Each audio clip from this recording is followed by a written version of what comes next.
हमें तो इसकी निंदा यहाँ पे करते हैं और भाजपा की असली सोच बाहर आ रही है। ये दर्शाता है कि सिर्फ एक विधायक की टिप्पणी की बात नहीं करे। हमने, हमारी पार्टी की लीडरशिप ने, राहुल जी ने और खड़गे साहब ने, जब ये हालात पहलगाम के बाद इसकी शुरुआत हुई उसी वक्त कहा दिया कि जो देश के सामने चुनौती है वो हम सब देशवासियों के सामने चुनौती है। हम देश के साथ हैं, देश की सरकार के साथ हैं। कोई कदम उठाए आतंकवाद को कुचलने के लिए, सरकार के साथ हमारे कांग्रेस का एक एक कार्यकर्ता खड़ा रहेगा। इसकी वजूहत ये है। लेकिन इस हालात में ऐसी टिप्पणी करना, और मध्य प्रदेश का डिप्टी सीएम हो या भाजपा के विधायक की बात नहीं, भाजपा का स्पोक्समैन है। वो भाजपा के अंदर की प्रणाली, अंदर की रणनीति लोगों तक पहुंचाता है। और आज हमने उस ढंग से जो बयान सुने, हमारा सर शर्म से झुक जाता है कि ये भाजपा की सोच है कि अगर वोट बटोरने हो तो उनको देशभक्ति की भावना सामने आती है। ये ड्यूअल दुगलापन नेशनलिज्म का ये सामने हमारे लोगों के सामने यहाँ पे आया है। तो भाजपा के विधायक, भाजपा का ऐसे नेता का बयान आना कि एयरफोर्स पर टिप्पणी करना कि नालायक लफ्ज उन्होंने बोला, आज ये भाजपा हम लोगों को बेवकूफ़ समझती है। बोलती है ये कंकाक्टेड स्टोरी है, मनगढ़ंत है, एफआईआर रहे हैं, किसको बेवकूफ़ बना रहे हैं। आपने क्या एक्शन लिया? अमित शाह जी यहाँ पे दौरे पे आए हैं, आप वही बताएं कि भाजपा की सोच में कितना फर्क है।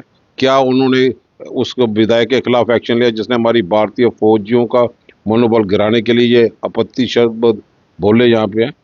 भारत माता की जय, भारतीय सेना की जय, इंडियन एयरफोर्स की जय।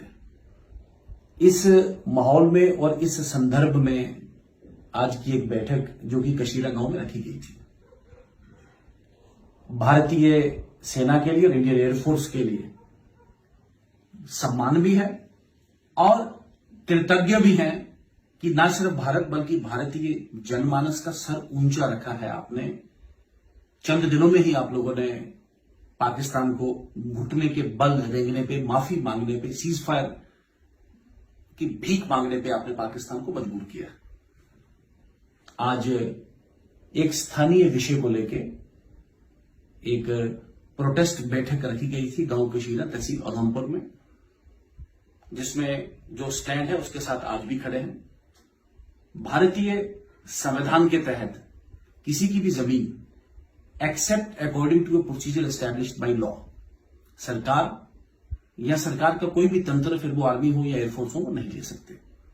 इसी छोटे से पॉइंट को लेके आज एक छोटा सा एक बैठक रखा गया और यही व्यू पॉइंट पुट अक्रॉस किया गया। लेकिन तिल का ताड़ तोड़ के, मरोड़ के, एडिट करके, मॉर्फ करके एक वीडियो चला के एक माहौल, एक नैरेटिव बनाने की कोशिश की जा रही है। लेकिन ये जनता जो है सब जानती है। मैं पॉइंट 1 कह दूं, कोई भी ऐसा शब्द भारतीय सेना के लिए, इंडियन एयरफोर्स के नाम मैंने कभी कहा, ना ही मेरे किसी मीडिया इंटरव्यू, बाकी मीडियाज ने भी इसको कैरी किया है। कोई भी ऐसा पॉइंट को, ऐसा पॉइंटर,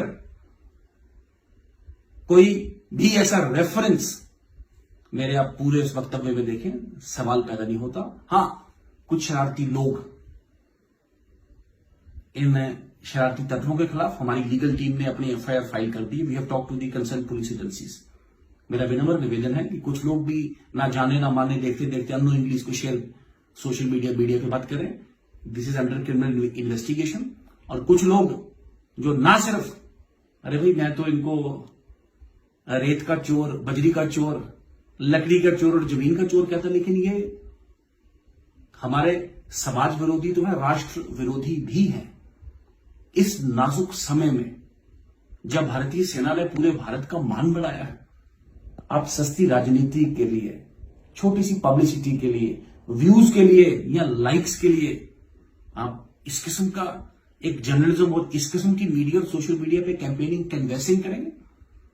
मैं ओपन डिबेट के लिए ये विषय ना सिर्फ उधमपुर बल्कि पूरे जम्मू कश्मीर के जनमानस पे छोड़ता हूं कि आप इसे डिसाइड करें, आप इसे डिस्कस करें, आप इसे डिबेट करें। वो लोग जो चुनाव में जात पात, नोट, शराब इस्तेमाल करने के बावजूद भी जनता ने रिजेक्ट कर दिए, आज खोखले विषय बना के, आज तोड़ के, मरोड़ के, मैंने कहा मॉर्फ करके वीडियो चला के, कुछ मैनेज करके, लेन देन से ये एक न्यूज स्टोरियां प्लांट करा के आप जनता के नैरेटिव को बदल नहीं सकते, क्योंकि जनता जो है सब जानती है।